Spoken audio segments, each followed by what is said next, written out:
Hello dear learners, welcome to the channel. Dear student, आज की इस वीडियो में हम आपकी केमिस्ट्री का जो 10th क्लास का पहला चैप्टर है केमिकल रिएक्शन और इक्वेशन पढ़ने वाले हैं। ये रिवीजन सीरीज रहेगी जो हम आज से शुरू कर रहे हैं। तो चलिए शुरू करते हैं। तो सबसे पहले देखते हैं कि केमिकल रिएक्शन क्या होते हैं। केमिकल रिएक्शंस जैसे कि हमने पहले वाली आपकी जो प्रीवियस क्लासेज है, लोअर क्लासेज है, उसमें पढ़ा है कि चेंजेस दो तरह के होते हैं। कुछ फिजिकल चेंजेस होते हैं और कुछ केमिकल चेंजेस होते हैं। फिजिकल चेंजेस में सब्सटेंस या फिर कोई ऑब्जेक्ट चेंज तो होता है लेकिन कोई नया सब्सटेंस नहीं बनता। जबकि केमिकल चेंजेस ऐसे चेंजेस होते हैं जिसमें हमेशा कोई नया सब्सटेंस बनता है। तो देख लेते हैं कि केमिकल रिएक्शंस क्या होते हैं। जब दो या दो से अधिक सब्सटेंस या फिर सब्सटेंस टू और मोर देन टू सब्सटेंस आपस में क्या करते हैं, रिएक्ट करते हैं और एक नया सब्सटेंस बनाते हैं, तो हम बोलते हैं कि ये क्या है, ये एक केमिकल रिएक्शन हुआ है। यानी कि जो केमिकल रिएक्शन में क्या होता है, केमिकल रिएक्शन में किसी भी जो सब्सटेंस की nature and identity of the initial substance change हो जाता है। यानी कि जो सब्सटेंस पहले था अब वो बाद में वैसा नहीं रहेगा, वो चेंज हो जाएगा। क्या चेंज हो जाएगा? उसका नेचर और उसकी आइडेंटिटी चेंज हो जाती है। और क्या होता है केमिकल रिएक्शन में? देखिए, केमिकल रिएक्शन में ओल्ड बॉन्ड ब्रेक होते हैं और नए बॉन्ड फॉर्म होते हैं। समझ गए? ठीक है, ओके। अब देखिए, observation that help us determine whether a chemical reaction was taken place. हमें पता कैसे लगता है कि केमिकल रिएक्शन हुआ है या फिर नहीं हुआ है? तो देखिए, या तो सब्सटेंस की स्टेट में क्या हो जाएगा, चेंज हो जाएगा। ठीक है, जैसे वो पहले था अब वो वैसा नहीं है। देखिए, अगर हम सिंपल अपनी लाइफ से इसका, अगर मैं इसका आपको एग्जांपल दूँ आपकी डे टू डे लाइफ से, तो हम बोलते हैं ना कि जैसे हमारा फ्रेंड होता है, हम बोलते हैं कि या तो चेंज हो गया। जो हमें कैसे लगता है पता है कि वो चेंज हो गया? हमें ऐसे पता लगता है कि वो चेंज हो गया कि जैसे वो पहले बिहेव करता था, जैसे वो पहले दिखता था, जैसे वो बात करता था, या फिर वो जैसे बिहेव करता था अब वो वैसे नहीं कर रहा है। ठीक है, जो उसका नेचर है, जो उसकी आइडेंटिटी अब चेंज होगी। हम बोलते हैं यार अब तो चेंज हो गया। ठीक है, तो सबसे पहले देखते हैं कि कैसे पता लगता है कि केमिकल रिएक्शन हुआ है या नहीं है। ठीक है, चेंज इन स्टेट। ठीक है, किसी भी सब्सटेंस की स्टेट क्या हो जाती है, चेंज हो जाती है, तो हम बोलते हैं कि यहाँ पे क्या हुआ है, केमिकल चेंज हुआ है या फिर केमिकल रिएक्शन हुआ है। ओके, जैसे for example burning of would.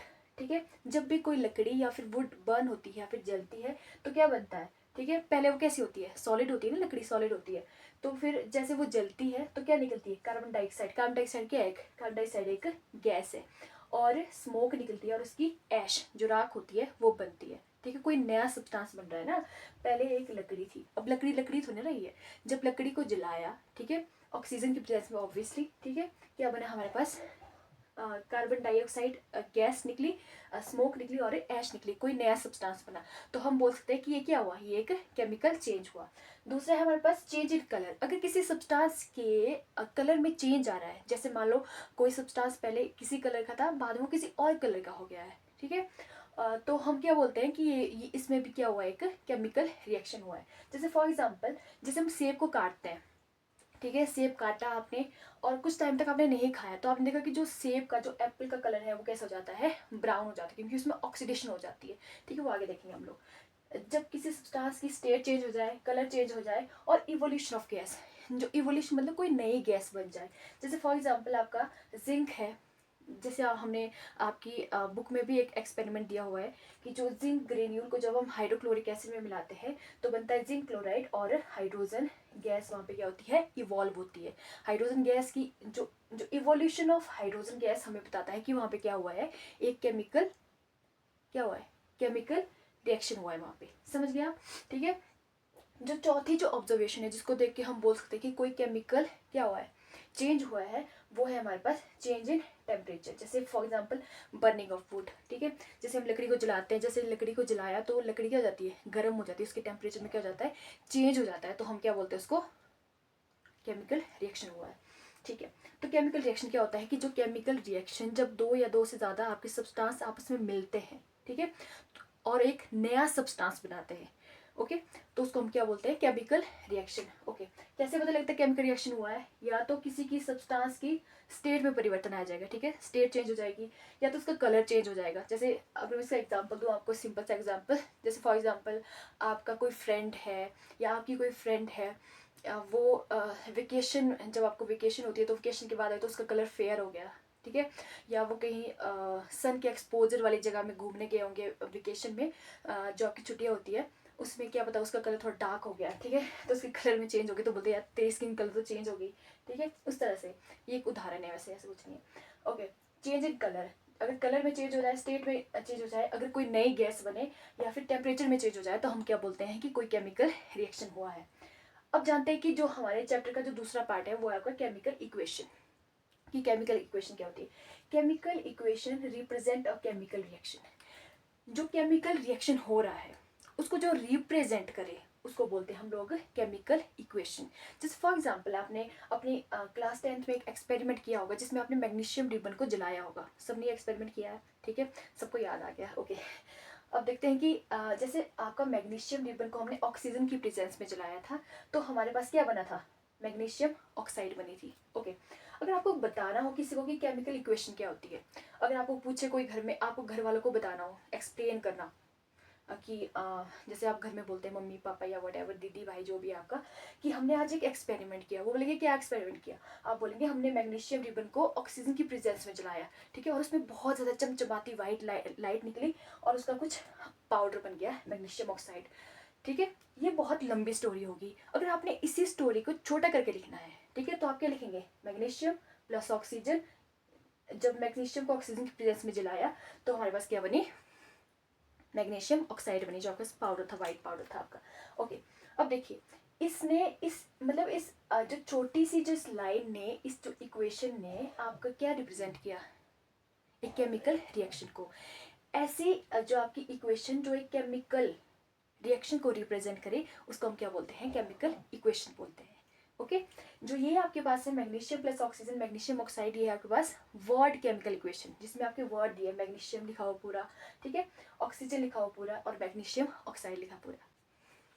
So dear student, जैसे कि हमने पढ़ा था कि केमिकल इक्वेशन क्या होती है। केमिकल इक्वेशन एक ऐसी इक्वेशन होती है जो एक केमिकल रिएक्शन को रिप्रेजेंट करती है, फिर छोटा करके लिखती है। शॉर्टकट में हमें बता दें कि एक केमिकल रिएक्शन है।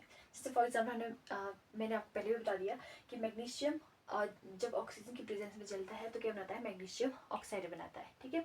ये एक वर्ड केमिकल इक्वेशन है। वर्ड केमिकल इक्वेशन का मतलब है कि यहाँ पे जो हमने केमिकल रिएक्शन को वर्ड के थ्रू एक्सप्रेस किया है, रिप्रेजेंट किया है।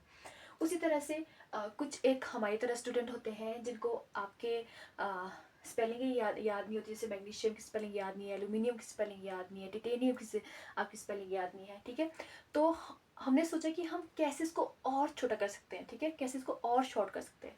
तो हमने उसके लिए क्या किया कि हम फॉर्मूले, जो ये आपके एलिमेंट है, एलिमेंट के फॉर्मूलों का यूज़ करके भी क्या लिख सकते हैं हम लोग, एक केमिकल इक्वेशन को रिप्रेजेंट कर सकते हैं। अगर हम फॉर्मूलों की हेल्प से एक केमिकल इक्वेशन को रिप्रेजेंट कर रहे हैं तो हम उसको बोलते हैं फॉर्मूला केमिकल इक्वेशन। जैसे यहाँ पे देखिए हमने मैग्नीशियम की जगह उसका फॉर्मूला यूज़ किया, ऑक्सीजन की जगह उसका फॉर्मूला यूज़ किया, ठीक है, और मैग्नीशियम ऑक्साइड की जगह उसका फॉर्मूला यूज़ किया।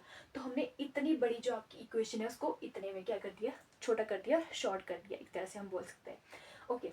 अब देखिए, अब जब जो ये एरो है, ठीक है, ये एरो शो करता है कि ये जो केमिकल रिएक्शन है ये किस साइड को हो रहा है। इसके दो बेसिकली मीनिंग होते हैं, दो मतलब होता है इसके। पहला मतलब इसका ये होता है कि एरो का मतलब है कि कोई चीज़ क्या हो रही है, चेंज हो रही है, ठीक है, या तो उसकी स्टेट में चेंज आ रहा है, या तो कलर में आ रहा है, या तो कोई नया प्रोडक्ट बन रहा है, या फिर कुछ और जो हमने पीछे आपकी कैरेक्टरिस्टिक्स पढ़ी केमिकल रिएक्शन की, ओके। दूसरा इसका मतलब होता है कि किस डायरेक्शन में केमिकल रिएक्शन हो रहा है, ठीक है। अगर ये एरो इस तरफ को है तो मतलब केमिकल रिएक्शन इस तरफ को हो रहा है। अगर यही वाला एरो इस तरफ को होता, ठीक है, पीछे वाली तरफ, तो उसका मतलब है कि जो केमिकल रिएक्शन पीछे वाली तरफ को हो रहा होता है, ठीक है। अब देखिए जो इस एरो के लेफ्ट हैंड साइड में है, ठीक है, उनको बोलते हैं हम लोग रिएक्टेंट। क्या बोलते हैं उनको, रिएक्टेंट बोलते हैं। और जो उस एरो के राइट हैंड साइड में है उनको बोलते हैं हम लोग प्रोडक्ट बोलते हैं, ठीक है। बेसिकली रिएक्टेंट होते क्या है, रिएक्टेंट हम उन सब्सटेंसेस को बोलते हैं, किनको बोलते हैं, उन सब्सटेंसेस को बोलते हैं जो केमिकल रिएक्शन में पार्टिसिपेट करते हैं, ठीक है। जैसे मान लो आप कोई गेम खेल रहे हैं, ठीक है, तो हम बोलते हैं कि आप पार्टिसिपेंट है, उस गेम के पार्टिसिपेंट है। उसी तरह से जो केमिकल रिएक्शन के जो पार्टिसिपेंट होते हैं उनको हम क्या बोलते हैं, रिएक्टेंट बोलते हैं। और जो ये रिएक्टेंट मिलके बनाते हैं, ठीक है। न्यू सब्सटेंस जो नया पदार्थ बनता है, जो नया सब्सटेंस बनता है कब, केमिकल रिएक्शन के दौरान, उनको हम क्या बोलते हैं, आपके प्रोडक्ट बोलते हैं। समझ गए आप लोग। अब देखिए हमने अभी क्या पढ़ा कि केमिकल इक्वेशन क्या होती है। केमिकल इक्वेशन किसी भी केमिकल आपके रिएक्शन को रिप्रेजेंट करते हैं। हम केमिकल इक्वेशन को वर्ड के थ्रू भी एक्सप्रेस कर सकते हैं, लिख सकते हैं, रिप्रेजेंट कर सकते हैं, और फॉर्मूले के थ्रू भी क्या कर सकते हैं हम लोग उसको रिप्रेजेंट कर सकते हैं। वर्ड के थ्रू जो उसको रिप्रेजेंट करना थोड़ा लेंथी रहता है, इसलिए हम लोग ज़्यादा सिंप्लिसिटी और इजी हो सके चीज़ें, तो उसके लिए हम लोग फॉर्मूले का यूज़ करते हैं। ओके, अब जो ये एरो है, एरो का मतलब क्या होता है, चेंज होता है और किस डायरेक्शन में केमिकल रिएक्शन हो रहा होता है। और जो एरो के जो लेफ्ट हैंड साइड में होते हैं उनको हम क्या बोलते हैं, रिएक्टेंट, जो केमिकल रिएक्शन में पार्टिसिपेट करते हैं। और पार्टिसिपेट करके जो प्रोडक्ट बनाते हैं उसको हम क्या बोलते हैं, प्रोडक्ट ही बोलते हैं। प्रोडक्ट बनाते हैं, प्रोडक्ट, जो नया सब्सटेंस बनता है उसको प्रोडक्ट बोलते हैं।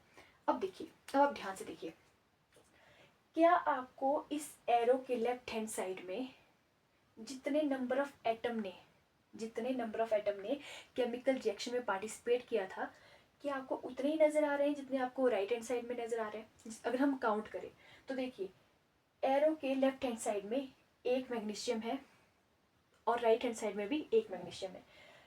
एरो के लेफ्ट हैंड साइड में यानी कि केमिकल रिएक्शन से पहले ऑक्सीजन के 2 एटम थे, और यहाँ पे देखिए रिएक्शन होने के बाद जो यहाँ पे क्या है, एक एटम है। ठीक है, ऐसे केमिकल इक्वेशन, कैसे केमिकल इक्वेशन, ऐसी केमिकल इक्वेशन जिसमें जो आपके नंबर ऑफ एटम दोनों साइड बराबर ना हो। ठीक है, चाहे वो मैग्नीशियम की हो, चाहे ऑक्सीजन या कोई और आपके यहाँ पे एलिमेंट्स हो। ठीक है, जिसमें दोनों साइड एटम की गड़बड़ी हो, या तो ज़्यादा हो या कम हो, मतलब बराबर ना हो, बैलेंस ना हो, ऐसी केमिकल इक्वेशन को हम बोलते हैं skeleton skeleton skeleton chemical equation. ठीक है, ओके, स्केलेटन केमिकल इक्वेशन बोलते हैं उसको। ठीक है, स्केलेटन केमिकल इक्वेशन को हम एक और नाम से भी बोलते हैं, जिसको बोलते हैं अनबैलेंस केमिकल इक्वेशन। ठीक है, हमें जो केमिकल इक्वेशन को क्या करना पड़ता है, बैलेंस करना पड़ता है। ठीक है, क्यों करना पड़ता है, क्योंकि हमने 9th क्लास में पढ़ा है law of conservation of mass, कि mass can neither be created और not destroy in a chemical reaction. कि जो मास है, किसी भी एलिमेंट का मास है, जितना वो केमिकल रिएक्शन होने से पहले था, वो केमिकल रिएक्शन होने के बाद भी उतना ही रहता है। ठीक है, सिंपल लैंग्वेज बोलूँ कि जितने एटम ने आपके केमिकल रिएक्शन में पार्टिसिपेट किया था, प्रोडक्ट में भी आपको उतने ही आपके क्या मिलेंगे, आपके एलिमेंट मिलने चाहिए। यही है लॉ ऑफ कंजर्वेशन ऑफ मास। जिसमें आपको प्लेयर का एग्जांपल लिया था कि जब आपकी गेम शुरू होती है, मान लो कहीं इंटर स्कूल टूर्नामेंट में गए, अब जितने बच्चे टूर्नामेंट के लिए गए थे उतने ही बच्चे वापस आएंगे ना। ऐसा नहीं है कि मान लो आपके 20 बच्चे यहाँ से गए और आपके 15 वापस आए, 5 के गुम हो गए, ऐसा नहीं होता ना, वापस उतने ही आते हैं। ठीक है, उस तरह से आप समझ सकते कि जो हमें किसी भी केमिकल इक्वेशन को बैलेंस करना क्यों ज़रूरी है, क्योंकि हमें लॉ ऑफ कंजर्वेशन ऑफ मास को ओबे करना होता है, कि जितने आपके एटम ने रिएक्शन में पार्टिसिपेट किया था, हमें प्रोडक्ट में भी उतने ही आपके क्या मिलने चाहिए, एलिमेंट मिलने चाहिए। ठीक है, तो डियर स्टूडेंट, तो आज की क्लास में हमने पढ़ा कि केमिकल रिएक्शन और इक्वेशन क्या होते हैं। केमिकल रिएक्शन जब 2 या 2 से ज़्यादा सब्सटेंस आपस में मिलते हैं और एक या एक से ज़्यादा नया प्रोडक्ट बनाते हैं, तो उसको क्या बोलते हैं हम लोग, केमिकल रिएक्शन बोलते हैं। और उसी केमिकल रिएक्शन को हम लोग छोटे फॉर्म में एक्सप्रेस करना हो, रिप्रेजेंट करना हो, तो उसको हम केमिकल इक्वेशन बोलते हैं। ठीक है, केमिकल इक्वेशन वर्ड की फॉर्म में भी लिखते हैं, फॉर्मूले की हेल्प से भी हम लोग लिखते हैं, फॉर्म में लिखते हैं हम लोग। ठीक है, जो एरो का मतलब होता है केमिकल रिएक्शन में चेंज, या जिस डायरेक्शन में आपका रिएक्शन हो रहा है। एरो की लेफ्ट हैंड साइड में रिएक्टेंट और राइट हैंड साइड में प्रोडक्ट होता है। अगर आपकी केमिकल इक्वेशन बैलेंस नहीं है, यानी कि number of atom left hand side और राइट हैंड साइड में बराबर नहीं है, तो उसको बोलते हैं हम लोग स्केलेटन केमिकल इक्वेशन। अगर बराबर है तो उसको बोलते हैं हम लोग बैलेंस केमिकल इक्वेशन। तो अगली क्लास में हम देखेंगे कि केमिकल इक्वेशन को कैसे बैलेंस करते हैं। ठीक है, ये बहुत ही ज़्यादा इंपॉर्टेंट टॉपिक है। ये हर एक बोर्ड में, चाहे वो आपका स्टेट बोर्ड हो, चाहे सीबीएसई बोर्ड हो, यहाँ से क्वेश्चन बनता ही बनता है। ठीक है, अगर आपको वीडियो अच्छी लगी तो वीडियो को लाइक कीजिए और चैनल को सब्सक्राइब कीजिए अगर आप आगे ऐसी वीडियो की नोटिफिकेशन पाना चाहते हैं। और कमेंट में अपने डाउट बताइए कि आपको क्या यहाँ समझ नहीं आया, वो कमेंट में बताइए। Thank you so much for watching.